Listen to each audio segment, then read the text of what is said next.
Going back onto Motley Road. Actually, we're going to be going behind some businesses here.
The family of an 18-year-old man is demanding answers. They say a Riverside County Sheriff's deputy shot and killed the teen while he was in handcuffs.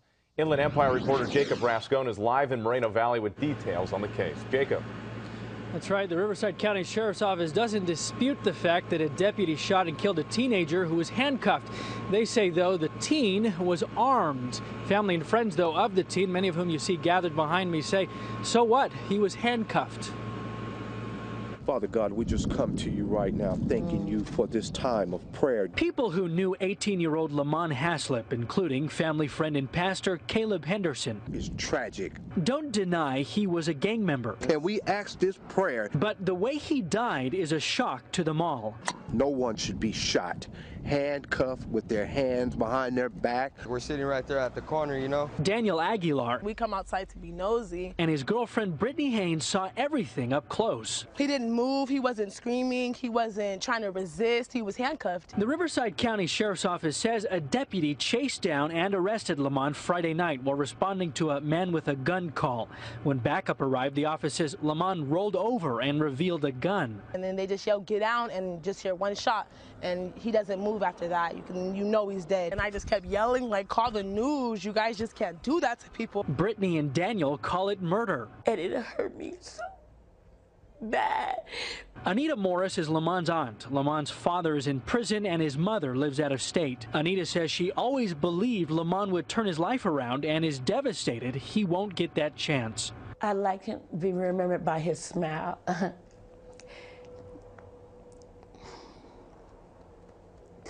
Deputies found a loaded gun on Lamont's body. Dear Father God. His friends and family say that doesn't mean much since he couldn't have used the weapon.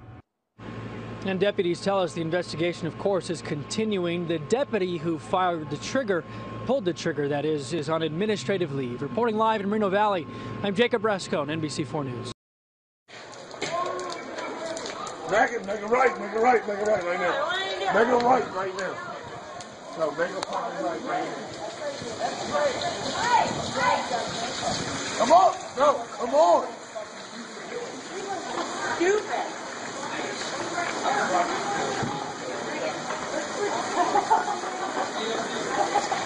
No,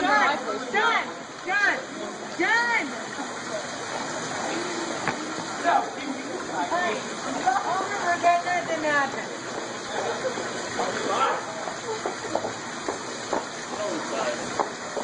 Wow.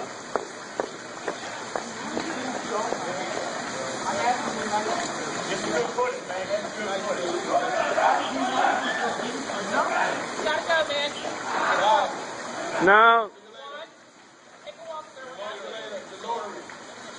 Really? Sir, you're standing in front of the bar. I'm asking you to leave. Okay. To walk down the street. Okay. And you guys do know you have a standing order to allow people to record it. 3 of them and you're going to go to jail. Huh? No, I'm just saying. I'm not asking anything. I'm leaving.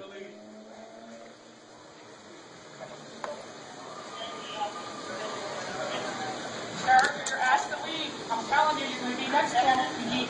Really? Yeah, I mean, you want to get... I'm leaving. I'm leaving. I'm leaving. I haven't... Sir, what? you're asked to leave how many times? I'm leaving. Turn around and walk. I'm leaving. Turn around and walk. Give me your ID. Sir, I'm asking you for your ID. A North County family contacted 10 News outraged after their developmentally disabled son was beaten and pepper sprayed by a sheriff's deputy. The family and witnesses, they talked to us just hours ago about what led to the violent confrontation. 10 News reporter Jennifer Jensen is in Vista tonight with the Sheriff's Department's surprising admission. 21-year-old Antonio Martinez was just trying to get back here to his family's bakery when his evening took a terrifying turn. The scratches on his face and bruises on his arms are fresh, his painful reminders of what happened to him Tuesday night in Vista at the hands of a sheriff's deputy. He got pepper spray, so he's covering his eyes.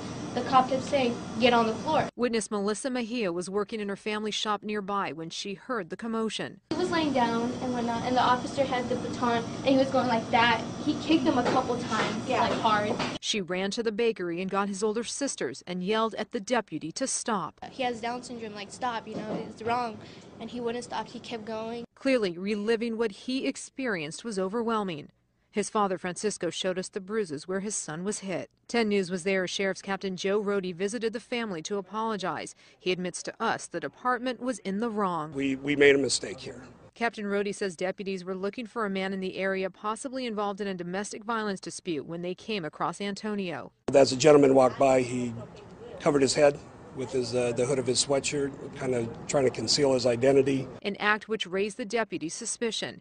And when Antonio wouldn't stop walking away, the deputy took matters into his own hands. Again, he pepper sprayed him. When that wasn't effective, he hit him with the baton, which put him on the ground, and then a couple of more strikes to get his hands free so they could handcuff him. When they got him in the car, they realized that he had Down syndrome. Then the deputy drove him to the hospital. Why the use of force? When he tried to contact the guy, once again, he didn't know who he was. He didn't know if he was involved in the domestic violence. Clearly, he wasn't. He was just walking to his family's business. The Martinezes have already contacted an attorney. In Vista, Jennifer Jensen, 10 News.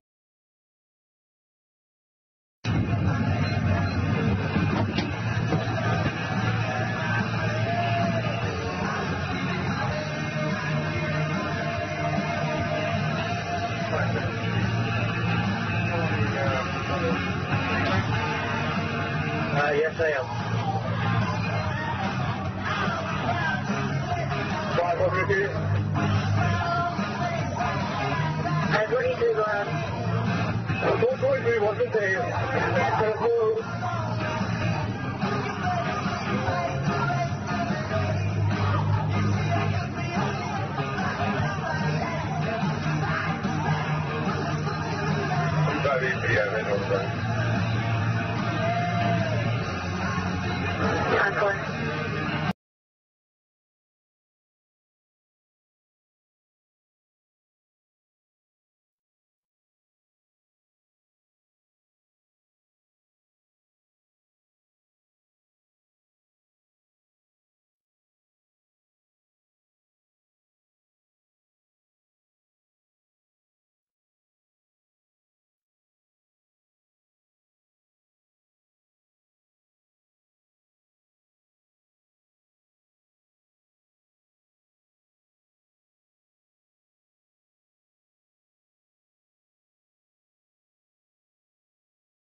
The FBI's motto is fidelity, bravery, integrity.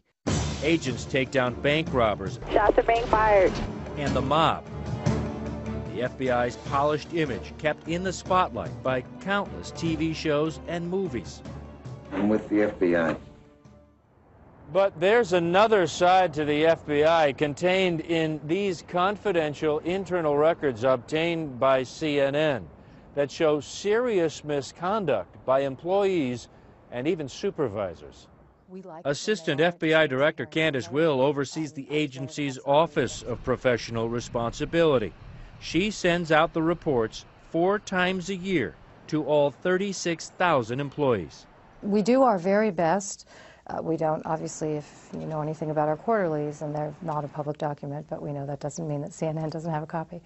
There are no names, there are no locations, there are no job titles. We do our very best to sanitize the quarterlies so that the employee's identity is protected while imparting as much knowledge as we can about what happened so that employees can learn something from it. CNN obtained these summaries from the last year that include an employee who hid a recording device in a supervisor's office and did an unauthorized search of that office. Another who was involved in a domestic dispute at a mistress's apartment in which the police were called. Another hid or destroyed electronic evidence, and one other employee repeatedly committed check fraud. And then there's the employee who married a drug user dealer and lied about it. All of them were fired. Knowing what this agency does, knowing what this agency is about, how can anybody be so stupid? Well, you know, it's funny you say that, because we look at our cases and we are struck sometimes. I've been doing this a really long time. I've been doing this 9 years at the FBI, and as long as I've been doing it. And there are days when I think, okay, I've seen it all, but I really haven't. I still get files and I think, wow, I never would have thought of that. But I got to tell you, I don't think I would ever bug my boss's office, especially if my boss was an FBI agent. Oh, I know, it's extraordinary. I agree. There are some that sort of do just kind of take the cake, and that was one where, you know, planting a recording device and rifling through a briefcase and then lying about it, that's, you know, that's why this employee is, that's why that's a former employee. The internal reports show a 14-day suspension for the employee who paid for a sexual favor at a massage parlor. Using a personal cell phone to send nude photographs to other employees got a 10-day suspension. But there was only a 5-day suspension for the employee who repeatedly used a government-issued BlackBerry to send sexually explicit messages to another employee at work. These actions follow misconduct we reported 2 years ago that included sleeping with informants and viewing pornography on bureau computers. Is that enough punishment for this kind of behavior? Keep in mind that if you lose a week's pay, that hurts, or 2 weeks' pay in some of those cases. And, you know, we have seen a rash of sexting cases and nude photograph cases, you know, people misusing their bureau BlackBerry for these reasons. And we are hoping that getting the message out in the quarterlies is going to teach people, you can't do this stuff. You know, when you're given an FBI BlackBerry, it's for official use. It's not to text, you know, the woman in another office who you found attractive, or to send a picture of yourself in a state of undress. In the last 3 years, the FBI disciplined 1,045 employees. 85 were fired. And Will says the internal warnings sent out by her office do deter bad behavior. They do learn, because I've had employees email me, stop me in the hallway, call me and say, you know, I didn't know you couldn't do that. And Drew is joining us now. Drew, what do the employees say about this bad behavior? You know, we reached out to the FBI Agents Association, who told us really the same thing that Candace Will at the FBI told us. Although this looks really bad, you need to keep in mind that the ratio of disciplinary issues among FBI agents especially are among the lowest in the federal government and the private sector. We're really talking about, Wolf, a small fraction of people doing some incredibly stupid things. Well, Allison, the Frederick County Sheriff's Department notified Robert Saylor's family this afternoon of his cause of death. It all started here at this movie theater when an employee said that Saylor refused to leave the theater once his movie had ended. Saylor was in the Westview Cinemas in Frederick on January 12th, seeing the movie Zero Dark 30. Sheriff's deputies moonlighting at the theater were alerted when Saylor refused to leave after watching the one movie he had paid for. According to a law enforcement source familiar with the case, the 26-year-old went into distress when he was put face down on the ground. At that point, Mr. Saylor began having some type of a medical emergency, which is still under investigation. They had briefly handcuffed him. They removed the handcuffs, called for EMS, and he was transported to Frederick Memorial Hospital. The state medical examiner ruled today that Saylor died because he was unable to breathe. The death is being classified a homicide. We have some new developments tonight in a story that we first brought you last night at 11. A Gresham police officer took a woman's camera by force after she was standing on a sidewalk recording an arrest on a Portland street. Well, lots of folks are talking about this, and tonight we went to Gresham Police for some answers. So, is what that officer did legal, and does it go along with police policy? KOIN Local 6 reporter Chris Woodard looked into this. He's live in Southwest Portland where this happened. So, Chris, what are the police saying tonight? At this point, Kelly, police are still standing by their officer and what he did here at this intersection, but they say they are still looking into the matter, though at this point, they don't seem to have any doubt that what he did was legal. I'll take a look at the video for yourself. This is Carrie Medina filming the arrest of a man police say took off after they approached him about littering. The video shows a Gresham police officer grab Medina's phone after she says she doesn't want to show him the video on it. Police say the officer had the right to do that. Is this the correct way to handle it for the officer? I don't know what you mean by correct.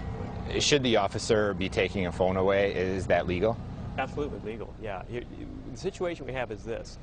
The officer was arresting somebody for resist arrest, so we actually had a crime being committed. This person potentially is recording that, which is evidence of that crime. There's a legal term called exigency, which is a fancy way of saying emergency. The emergency exists in that evidence is perishable, could be destroyed, could disappear, evidence of a crime. And so the officer approaches to try to get the evidence of the crime, and if the person refuses to turn that over, we have the right to take it. We also want to point out that we're talking about a Gresham officer here in Portland. Well, he was here because he's part of the transit police. They're made up of officers from all over the greater Portland area and can be assigned anywhere along transit routes. Tonight at 6, we'll have much more on our conversation with Gresham Police and also the opinions from some lawyers on the police explanation and why those lawyers say there might still be some gray area here. Reporting for you live in Southwest Portland, I'm Chris Woodard for KOIN Local 6. Now, in all the confusion during the search for Dorner, LAPD officers opened fire twice overnight, thinking they had Dorner in their sights. Both happened in Torrance, and in both cases, innocent people were in the line of fire. KCAL9's Jeff Nguyen is live in Torrance with new information on both incidents. Jeff? Well, Sharon, tonight, one of the women who was shot by police is in the ICU, and in both of these cases, the people involved have signed up with lawyers. This evening, a Torrance neighborhood was sealed off hours after LAPD officers mistakenly opened fire on this royal blue Toyota Tacoma. The shooting left 47-year-old Margie Carranza with minor injuries to her hand after glass shattered on it. Her mother, 71-year-old Emma Hernandez, is in intensive care at Harbor UCLA Medical Center and listed in good condition after being shot in the back. Tonight, the women asked their new attorney to speak to us. There was no warning, there was no orders or no commands, just gunshots. Glenn Jonas says his clients were delivering newspapers for the LA Times this morning when a police car with its doors open was in front of them. The women didn't think anything of it, so they continued with their work. Officers were protecting the home of a high-ranking LAPD member during the search for suspected cop killer Christopher Dorner, who was believed to be driving a dark-colored Nissan truck. The vehicle's a different color.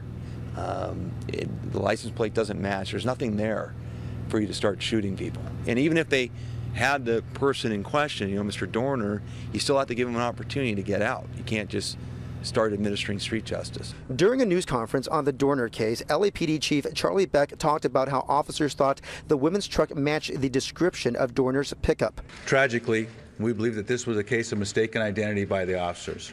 Also this morning, just blocks away, a second officer-involved shooting happened. In this case, Torrance police opened fire on this black Honda truck as they were rushing to help with the first shooting. Tonight, the driver of this truck is also talking to attorneys as well. Now, the driver of that second truck tells us that he was driving down the road when he encountered a Torrance police officer who asked him to turn around. In that process, as he was turning around, a second police car rammed his car, he says, and then opened fire, narrowly missing him after bullets flew through his windshield. And tonight, the Torrance Police Department, too, says this was also a case of mistaken identity. Tonight, we are live in Torrance. Jeff Nguyen, KCAL 9 News. Rally today in support of Christopher Dorner. Participants say they stand with the accused killer not because of his actions, but because of how he was fired and later pursued by the LAPD. They held a small demonstration in front of police headquarters, and Eyewitness News reporter Darsha Phillips was there. Outside LAPD headquarters in downtown Los Angeles, some carrying signs in support of ex-cop and suspected murderer Christopher Dorner, saying the case has brought to light that a closer look needs to be taken at the Los Angeles Police Department. Dorner did what he did because that's what he felt he needed to do, but I think that's just a little extreme. There's always a peaceful method of dealing with the situation, but it's getting the right people to listen to you. Dorner, according to authorities, shot himself when he was surrounded by law enforcement in a cabin in Angeles Oaks. Dorner had been on the run and vowed to kill police officers and their families after he was fired from the LAPD. Police say Dorner is suspected of killing 4 people, including 2 members of law enforcement. Many here believe there's corruption within the Los Angeles Police Department and say it has gone too far, especially with the actions of some officers during the search for Christopher Dorner. Los Angeles police fired at 2 unarmed women sitting in a truck delivering newspapers when searching for Dorner. The 2 women were injured. It wasn't even the right make of the truck. It wasn't the right color. There was no bald African-American in the vehicle whatsoever. Some here also point to Dorner's manifesto and say they want his allegations of racism, brutality, and corruption within the LAPD to be further investigated. We're not here against the LAPD. No. There are good officers out there. There are good soldiers out there. There are good people out there. We just want something done. Something. Exactly. Don't let it just, sweep it under the rug. What's going to come out of this, Let's do something about this. In downtown Los Angeles, Darsha Phillips, ABC 7 Eyewitness News. LAPD Chief Charlie Beck has already ordered the department to reopen the investigation that cost Dorner his career. The department also plans to investigate allegations Dorner made in his online manifesto. The goal, the chief says, is to reassure the public that the LAPD is fair and transparent. Los Angeles Police Department is embroiled in the worst scandal in its history. Charges of police evidence tampering and perjury have led to the freeing of dozens of inmates who were wrongly accused and convicted. Prosecutors plan to ask a judge today to overturn more convictions as a result of the ongoing LAPD corruption scandal. That now brings the total number of cases overturned to 40. Meantime, the city's dealing with a growing number of lawsuits growing out of this scandal. Several major developments today. El escándalo de corrupción en la división Rampart provocó que nuevos casos criminales fueran anulados por una corte de Los Ángeles mientras se investiga la supuesta alteración en los mismos. Policías a la cárcel y millones de dólares para las víctimas puede ser el final de este escándalo de corrupción policial. Los Angeles officials say it could take years to resolve the city's police corruption scandal, its worst ever. More convictions were overturned today. The city is looking at millions of dollars in legal claims by people wrongfully accused. Add another 9 to the list of cases thrown out because of the LAPD corruption scandal, plus a staggering estimate of how much the resulting lawsuits could cost the city. That's a huge mess. That description of the Rampart Police corruption scandal given today by District Attorney Gil Garcetti. 9 more criminal convictions thrown out today. That makes 40 so far, including Stephen Garcia's. I lost my family, my home, cars, clothes, everything. Garcia says ex-Rampart police officer Rafael Perez framed him. He showed me some cocaine and told me that if I didn't give him some information on who was selling firearms or who was selling certain amounts of drugs and so forth, that I was going to go to prison. And he did, for almost 3 years. Now Garcia's attorney is working on a lawsuit against the city, just one of many that could cost Los Angeles up to $125 million.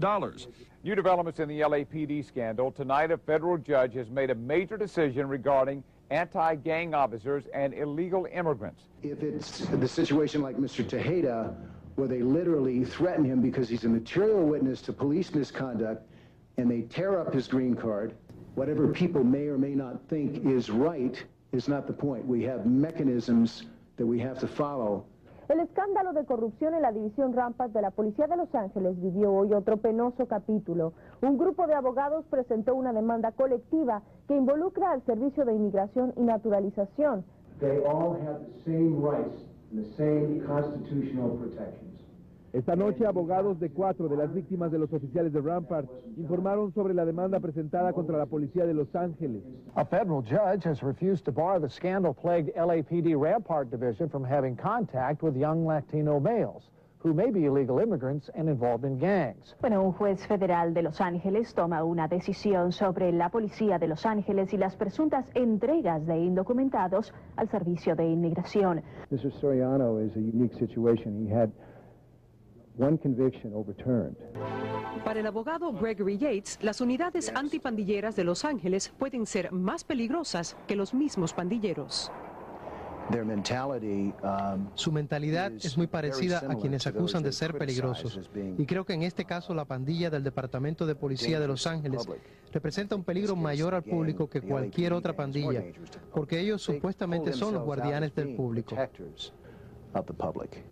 Yates representa a 35 personas que dicen ser víctimas de la unidad Crash.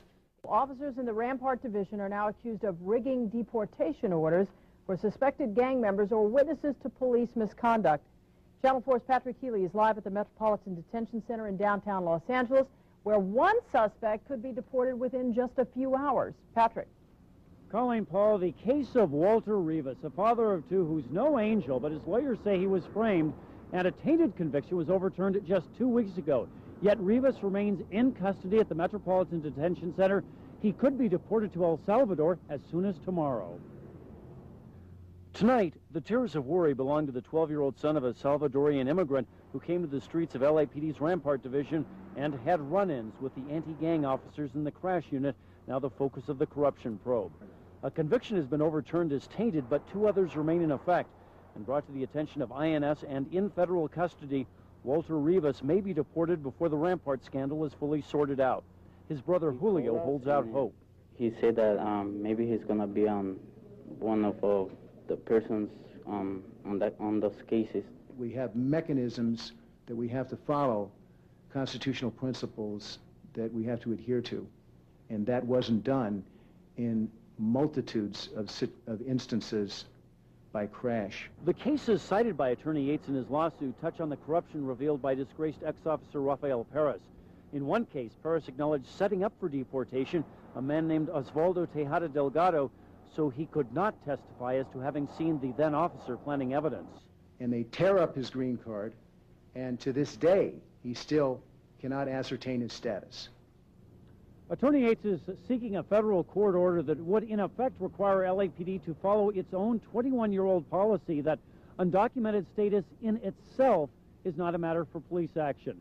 This evening, a federal judge declined to issue such an order on an emergency basis. The matter comes up again next month.